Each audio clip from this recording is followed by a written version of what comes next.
Hello friends, हम लोग class 7 का ज्योग्राफी पढ़ रहे थे। ऑलरेडी 6 चैप्टर्स पढ़ लिए थे, natural vegetation and wild life, है ना।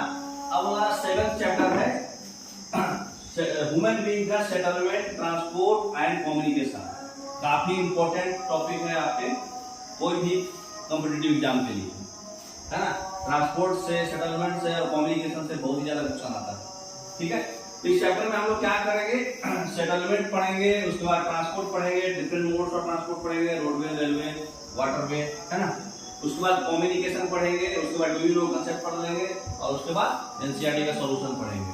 तो देखिए, सेटलमेंट जो होता है वो 3 प्रकार का होता है। एक जो है खुद घर बनाते हैं लोग, दूसरा जो है मतलब घर बना करके क्रॉप्स को ग्रो करते हैं और फिर रिवर वैली के आजू बाजू सेटल कर जाते हैं। ये आप लोग पहले ही पढ़े हैं हिस्ट्री में, क्लास 6 के हिस्ट्री में पढ़े थे, इंडस वैली सिविलाइजेशन में कैसे सेटलमेंट हो रहा था। तो जस्ट वैसा ही है, इसको हम लोग सिविलाइजेशन बोलते हैं, सभ्यता, है ना। तो सेटलमेंट जो है 2 प्रकार का होता है, एक परमानेंट सेटलमेंट और एक टेम्पोररी सेटलमेंट। तो लॉन्ग पीरियड ऑफ टाइम, बोले तो 10 साल वो, और उसमें जो घर बना के लोग रहते हैं उसको बोलते हैं परमानेंट सेटलमेंट। और सेटलमेंट जो शॉर्ट टाइम के लिए होता है, जैसे डीप फॉरेस्ट में, हॉट एंड कोल्ड डेजर्ट्स में, और सीजनल वेरिएशन होते रहता है नोमैडिक लोग का, है ना, उसको बोलते हैं माउंटेन्स। जो मतलब टेम्पोररी सेटलमेंट में जो भी माउंटेनस डेजर्ट एरिया में जो आते हैं, सीजनल वेरिएशन में आजू बाजू घूमते रहते हैं नोमैड्स की तरह, वो टेम्पोररी सेटलमेंट होता है। नेक्स्ट, तो परमानेंट सेटलमेंट और टेम्पोररी सेटलमेंट में देखिए, बम्बू लगा करके काम धंधा जहाँ चालू है वहीं पे कैंप लेबर आ गया, बम्बू लगा के काम चालू, है ना। तो उसके बाद परमानेंट सेटलमेंट के लिए बहुत आलीशान बंगला बन जाता है। नेक्स्ट, तो फर्दर जो है सेटलमेंट को फिर और भाग में बांटा गया है, एक स्कैटर्ड सेटलमेंट और एक कॉम्पैक्ट सेटलमेंट। तो जो रूरल एरिया जो होता है वहां पर स्कैटर्ड सेटलमेंट होता है, मतलब बिखरा हुआ। स्कैटर मतलब क्या होता है, बिखरा हुआ। बिखरा हुआ मतलब कि काफी स्पेस खाली रहेगा। जो रूरल एरिया के लोग सेटलमेंट होता है उसमें 4 कट्ठा जमीन, 10 बीघा जमीन, 10 एकड़ जमीन रहेगा और घर बनेगा दो थोड़ा सा, है ना। बाकी खुला रहेगा, एवरग्रीन फॉरेस्ट रहेगा, है ना, खुला वातावरण रहेगा, पॉल्यूशन कम रहेगा। लेकिन अर्बन सेटलमेंट जो होता है, कॉम्पैक्ट सेटलमेंट है, अब इतना ही सा जमीन है, इसी के ऊपर जो है आपका परिवार तो बढ़ते जाएगा, दादाजी पापा, और धीरे धीरे बढ़ते ही जाएगा, और वही उसी के ऊपर बनते जाएगा। तो अर्बन सेटलमेंट में क्या होता है, कॉम्पैक्ट सेटलमेंट होता है, स्पेस आपके लिमिटेड है, इसलिए उसी के ऊपर बढ़ते जा रहा है, 110 मंजिला 120 मंजिला तक भी जाएगा, है ना। तो स्कैटर्ड सेटलमेंट में जो स्पेस जो होता है काफी दूर दूर तक फैला रहेगा, स्पेस रहेगा, एक्सटेंसिव एरिया रहेगा। यहाँ पे क्लोजली बिल्ट एरिया रहेगा जहाँ पे फ्लैट लैंड अवेलेबल है, बस वहीं पर सिर्फ होगा, है ना। तो सेटलमेंट जो है फिर हम लोग जो है रूरल एरिया और अर्बन एरिया वाले में, टाउन एरिया में अलग से बांट देते हैं। यहाँ पे पीपल जो है अपने इन्वायरमेंट को सूट करने के हिसाब से घर बनाते हैं, स्लैंटिंग रूफ बनाते हैं और स्टिल्ट बनाते हैं। स्टिल्ट मतलब समझ में आ रहा है, स्टिल्ट किसको बोलते हैं, हाँ, थोड़ा ऐसे कोनिकल टाइप रहेगा और ग्राउंड से ऊंचा, मतलब प्लिंथ लेवल से ऊपर, है ना। तो ठीक मड वाल हाउस बनाएंगे, मिट्टी का घर देखे हैं ना, ये मिट्टी का घर देखे हैं ना बचपन में, गांव से बिलोंग किए गए नहीं, हमारे गांव में है। हाँ, फिर ऐसा ये मिट्टी का घर, मड वाल हाउस बोलते हैं इसको। तो जो पीपल एक्टिविटी जैसे एग्रीकल्चर, फिशिंग, फॉरेस्ट्री और क्राफ्ट वर्क और व्यापार वगैरह करते हैं, वो लोग इस तरह का घर बनाते हैं रूरल एरिया में। टाउन एरिया में परमानेंट हाउसेज ब्रिक, सीमेंट और आयरन से बनेगा, सरिया से। यहाँ पे लोग जो है मैन्युफैक्चरिंग करेंगे या ट्रेडिंग करेंगे या नहीं तो गवर्नमेंट सर्विस करेंगे, है ना। देख रहे हैं आप परमानेंट हाउस। नेक्स्ट, ट्रांसपोर्ट पढ़ना है। ट्रांसपोर्ट का मतलब क्या समझते हैं, ऐसा मीन्स जिससे लोग और सामान आगे पीछे घूमते हैं। मतलब आगे पीछे मतलब लड़का लड़की वाला बात नहीं है, मतलब एक दूसरे जगह से ट्रांसफर होता है सामान और आदमी। जैसे हम कहीं गए, नांदेड़ गए, आदिलाबाद गए, या फिर बिहार गए, पटना गए, जो भी है, और हम कुछ सामान भी सप्लाई भेजे हुए, है ना। तो इसका इवोल्यूशन कैसे हुआ, हमारे कंट्री में donkey, mules, bullocks and camels common था। तो एंडीज माउंटेन जो है साउथ अमेरिका का, इसमें लामास यूज होता था और तिब्बत में याक यूज होता था। मतलब ये आज भी सेम है, ये इसको हम लोग मॉडर्न डे में टाइम को बचाने के लिए और एनर्जी को बचाने के लिए, क्योंकि इसमें एनर्जी भी ज्यादा लगता था, ऐसा इस तरह से ब्लॉक कार्ड बनता था घोड़े का, गधे का, है ना। उसके बाद मतलब तिब्बत एरिया में याक का और साउथ अमेरिका में लामास का, है ना, इस तरह का एंडीज माउंटेन में। तो एनर्जी को और टाइम को बचाने के लिए फिर नया नया चीज का इवोल्यूशन हुआ। ट्रेन का खोज हुआ, बस का खोज हुआ, ऑटो का खोज हुआ, एरोप्लेन का खोज हुआ, है ना। नेक्स्ट तो पुराने जमाना में देखिए ये याक है, ये लामास है। लामास से पहले दोस्ताना हुआ है क्या? तुरंत पकड़ लिए। तो 4 मेजर मीन्स है आपका ट्रांसपोर्ट का। एक है रोडवे, पिक्चर से समझ में आ रहा होगा, एक रेलवे, एक वाटरवे और एक एयरवे। सबका अपना अपना मजा और सजा है ना। बारी बारी से पढ़ते हैं। तो सबसे पहले जो है मेजर मीन्स जो है शॉर्ट डिस्टेंस के लिए जो है रोडवे होता है। तो रोडवे में मतलब 5 तरह का रोड होता है, लेकिन आपके लेवल में सिर्फ 2 ही तरह का रोड होता है, मेटल रोड और अनमेटल रोड। ऐसे national highway, state highway, major district road, rural highway, है ना, इस तरह का रोड होता है, और विलेज रोड, है ना। तो 5 तरह का रोड होता है, मतलब express way, national highway, state highway और मेजर डिस्ट्रिक्ट रोड और रूरल रोड। तो एक्सप्रेस वे जो होगा वो उसका जो खंबा होगा व्हाइट कलर का होगा, नेशनल हाईवे का खंबा ग्रीन कलर का होगा, जो लिखता ना स्टोन में नांदेड़ 12 किलोमीटर, वो उसके ऊपर वाला पोर्शन को देखिएगा। खंबा कैसे रहता है, ऐसे खंबा होकर ऐसे राउंड बना रहता, तो नीचे में ये व्हाइट कलर होगा, ऊपर में जो ऐसे रंगीन बना है ना, वो अलग अलग कलर से पता चल जाएगा कि किस कलर का हाईवे है, मतलब कौन सा हाईवे है वो। अगर ग्रीन कलर से पेंट है तो वो नेशनल हाईवे है, येलो कलर से पेंट है ऊपर वाला तो स्टेट हाईवे है, ब्लैक कलर से पेंट है तो वो मेजर डिस्ट्रिक्ट रोड है ना, और रेड कलर से है तो विलेज रोड है, और व्हाइट है तो एक्सप्रेसवे है। ठीक है, तो ये तो आपको हाई लेवल में उतना पढ़ना नहीं है, मेन पढ़ना है मेटल रोड और अनमेटल रोड। तो जो प्लेन्स होगा मतलब मेटल रोड का डेंस नेटवर्क रहेगा, है ना। टेरेंस डेजर्ट्स में भी रोड्स बनता है, फॉरेस्ट में भी, इवन हाई माउंटेन्स में भी बनाया जाता है। मनाली ले हाईवे जो है हिमालयन माउंटेन्स में one of the highest roadway है पूरे वर्ल्ड का। ले लद्दाख जानते हैं ना, मनाली से जो ले हाईवे है। फिर है सबवे। सबवे किसको बोलते हैं? अंडरपास जो आर्मी के चलने के लिए होता है। और ये देखिए फ्लाईओवर, जानते रहिए। तो जो अंडरग्राउंड जो रोड बनता है वो सबवे है, और जो स्ट्रक्चर के ऊपर बनता है वो फ्लाईओवर होता है। ठीक है, जरूरी नहीं है कि आदमी हो, रोड भी जाता है उसमें सबवे में। सबवे आपका मेट्रो स्टेशन भी है ना। अब है रेलवे। तो रेलवे जो है हेवी गुड्स और ज्यादा लोगों को, पीपुल को लॉन्ग डिस्टेंस में क्विकली और सस्ते में लेके जाता है, हम लोग का दुआ से, है ना। तो इवोल्यूशन सर कैसे हुआ? पहले स्टीम इंजन आया था जेम्स वाट की टाइम में, है ना। फिर बाद में इलेक्ट्रिकल इंजन आया, क्योंकि इसमें फिर डीजल इंजन आया, फिर इलेक्ट्रिकल इंजन आया, क्योंकि इसमें आपको मतलब फ्यूल कम लग रहा था और चीप एंड बेस्ट था, है ना। तो जहां पे सुपर फास्ट ट्रेन इंट्रोड्यूस किया गया है जर्नी को फास्ट करने के लिए बहुत सारे प्लेस में, रसिया में, जापान में, और अपना इंडिया में भी हो गया है bullet train. Advance technological skills भी बनाया गया है, जहां पे डिफिकल्ट होता है ट्रेन वहां पे भी, मतलब डिफिकल्ट टेरेन में भी बना दिया गया है। आजकल देखिए मेट्रो बन रहा है, फिर इस तरह का बहुत हाई मतलब डिफिकल्ट टेरेन है, उसके बाद भी इसको बनाया गया ट्रेन को। टेरेन और ट्रेन में अंतर है ना। हाँ, नेक्स्ट तो रेलवे का नेटवर्क जो है वेल डेवलप है, और ये एशिया में सबसे बड़ा है। इंडिया का इंडियन रेलवे नेटवर्क जो है करीब 65,000 किलोमीटर है ना। तो बहुत ही बड़ा है, और देख रहे हैं आप लोग कहां से कहां बन गया है इलेक्ट्रिक। अब तो इलेक्ट्रिकल इंजन भी आ गया है बहुत। वाटरवे जो है सबसे चीपेस्ट होता है हेवी और बल्की गुड्स लॉन्ग डिस्टेंस को लेके जाने के लिए। जो बल्की गुड्स है, जैसे ट्रेन के दरवाजे में तो आपका नहीं आएगा, ऐसा ऐसा गुड्स है, उस तरह का गुड्स, है ना, मतलब जिसको सही से उठा नहीं पाएंगे, है ना, बल्की गुड्स है। तो वो गुड्स को लेके जाने के लिए वाटरवे चलता है। एक इनलैंड वाटरवे जमीन के अंदर, और एक सी रूट नेविगेबल जो भी रिवर्स है, लेक्स है, उसको इनलैंड वाटरवे, जैसे गंगा ब्रह्मपुत्र में Ganga great lake, river Nile में भी है। उसके बाद सी रूट्स भी है, ओशनिक रूट्स भी है ना।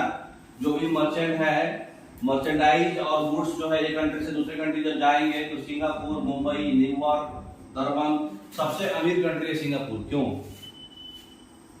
इसी वजह से, क्योंकि उसका लोकेशन ऐसा लोकेशन पे है, उसके चारों तरफ से सी है सिंगापुर का, तो उसका लोकेशन की वजह से सबसे अमीर है, क्योंकि उसका ट्रेडिंग सबसे ज्यादा होता है, क्योंकि अच्छे लोकेशन पे है जहां पे कनेक्टिविटी अच्छा है। नेक्स्ट, एयरवे, ये सबसे फास्टेस्ट वे ऑफ ट्रांसपोर्टेशन है अर्लियर 20th सेंचुरी में। अभी सबसे फास्टेस्ट यही है। एक्सपेंसिव है क्योंकि फ्यूल कॉस्ट इसमें ज्यादा है, इसका फ्यूल अलग तरह का फ्यूल रहता है ना।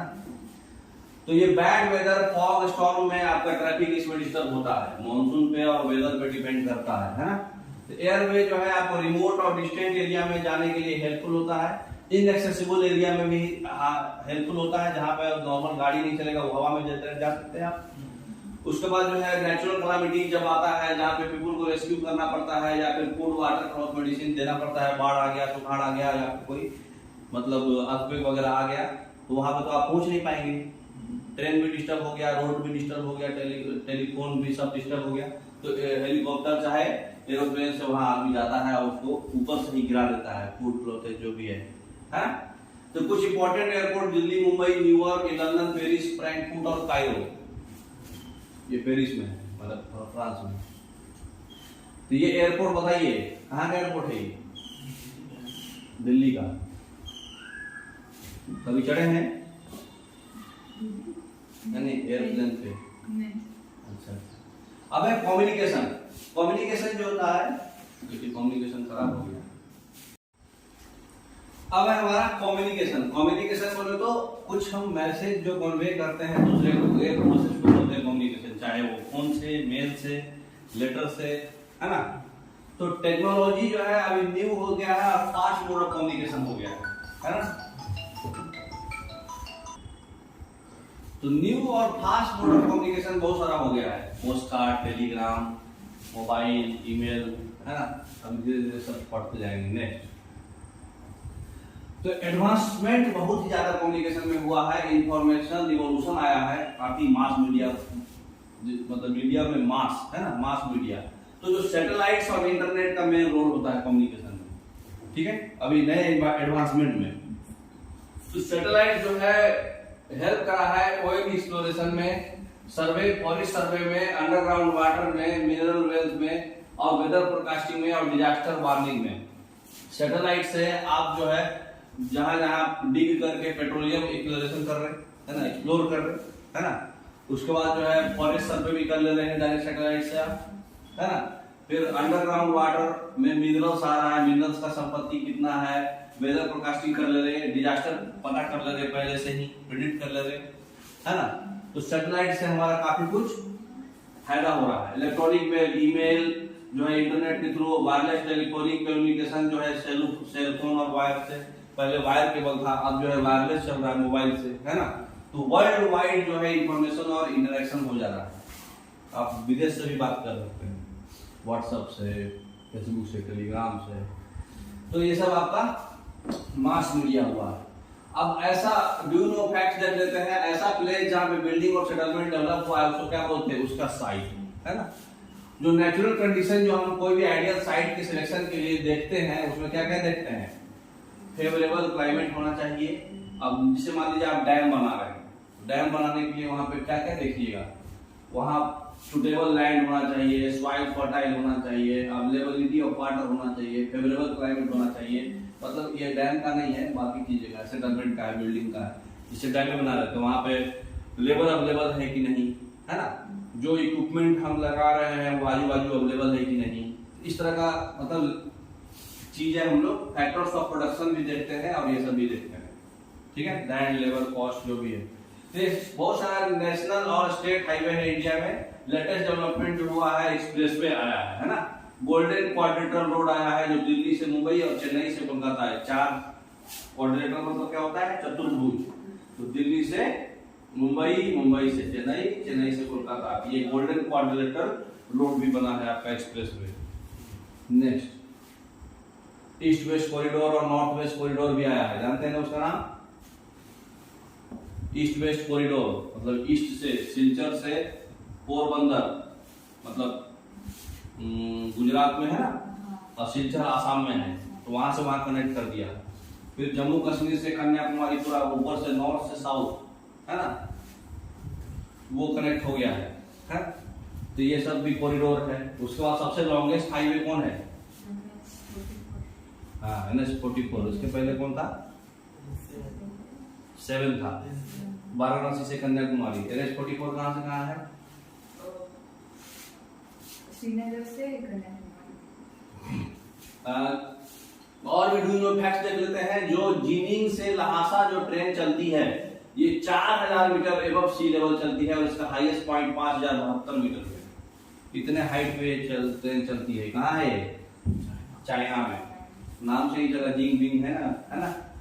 जो ट्रांस साइबेरियन रेलवे है, सबसे लॉन्गेस्ट रेलवे सिस्टम है, पेटर्सबर्ग वेस्टर्न रशिया से व्लादिवोस्टोक जो जाती है पैसिफिक कोस्टल एरिया में।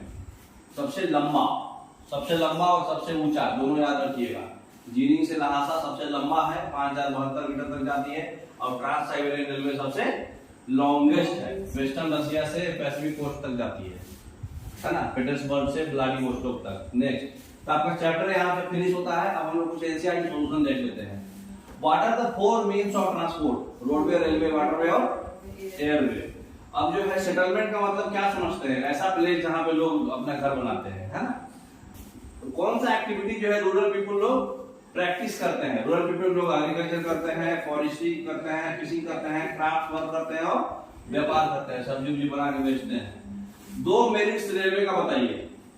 लॉन्ग डिस्टेंस तक लोगों को क्विकली और चीपली लेके जाता है, और हेवी गुड्स बल्क में लेके जाता है, कोल्ड लोड, स्टील जो भी है ना, दूध, ग्रेनेड सब।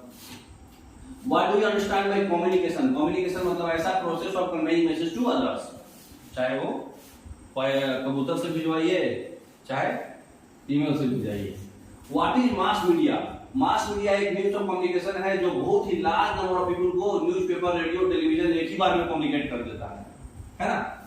तो इसको बोलते हैं मास मीडिया। मतलब एक बार में ब्रॉडकास्ट हो गया सीधा, जैसे अब व्हाट्सएप में भी ब्रॉडकास्ट मैसेज आता है, एक बार में 20-25 आदमी को सिलेक्ट कीजिए और सेम मैसेज मारिए, सबको चला जाएगा, है ना। नेक्स्ट, अब बताइए इसमें से करेक्ट आंसर बताइए, कौन सा इसमें मीन्स ऑफ कम्युनिकेशन नहीं है? टेबल, है ना। उसके बाद विच टाइप ऑफ रोड जो है हम लोग अंडरग्राउंड करते हैं, ग्राउंड के नीचे, सबवे। किस मोड ऑफ रोड जो है आइलैंड को पहुंचने के लिए सबसे सुटेबल है? आइलैंड है, शिप। उसके बाद which vehicles does not pollute the environment? Environment को पॉल्यूट नहीं करता है, कौन सा व्हीकल? साइकिल।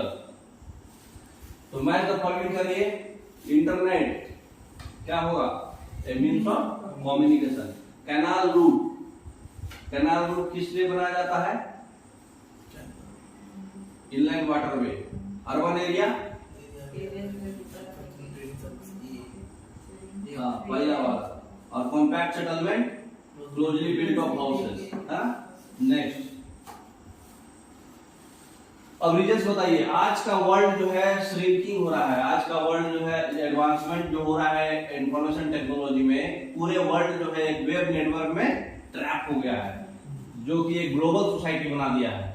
तो ये जो है मतलब इंफॉर्मेशन रिवोल्यूशन से होने की वजह से हुआ है, कम्युनिकेशन की एडवांसमेंट की वजह से। डिफरेंट मोड्स ऑफ कम्युनिकेशन हम लोग यूज कर रहे हैं इंफॉर्मेशन के लिए, एजुकेशन के लिए भी, न्यूज़पेपर से, रेडियो, टेलीविजन से भी हम लोग लार्ज नंबर ऑफ पीपल को एक बार में ही कम्युनिकेट कर दे रहे हैं, इसको मास मीडिया बोलते हैं। तो सैटेलाइट्स जो है हमारा कम्युनिकेशन को और फास्ट कर दिया है। हम लोग ईमेल भेज सकते हैं, इलेक्ट्रॉनिक मेल, इंटरनेट से, वायरलेस टेलीफोन से हम लोग बात कर सकते हैं, बाबू सोना, है ना। नेक्स्ट, तो आपका चैप्टर 1 खत्म हो गया। अब 2 चैप्टर और बचा है, लोग कल पढ़ेंगे। Okay, thank you.